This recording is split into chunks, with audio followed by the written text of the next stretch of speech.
Social மீடியாவில் எந்த பக்கம் பார்த்தாலும் அமெரிக்காவில் எரியிற அந்த நெருப்பை பற்றின விஷயங்கள், வீடியோக்கள் அதிகமாக பகிரப்பட்டு வந்துட்டுருக்கு.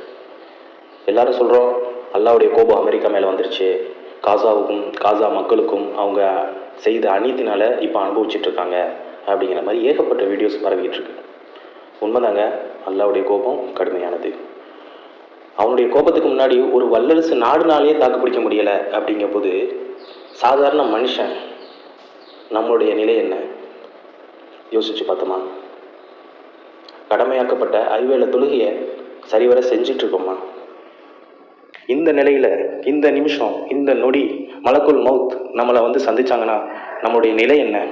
மறுமைக்கான வாழ்க்கைக்கு நம்ம என்ன தயார் செஞ்சுருக்கோம்? உன்னுடைய சகோதரன் வழி தவறி போகும்போது நன்மையை ஏவி தீமையை தடுப்பீர் அப்படிங்கிற ஒரு சிறப்பான அந்தஸ்தை நபி ஸல்லல்லாஹு அலைஹி வஸல்லம் உம்மத்தாகிய நமக்கு தான் அல்லாஹ் சிறப்பான ஒரு விஷயமா கொடுத்துருக்கான்.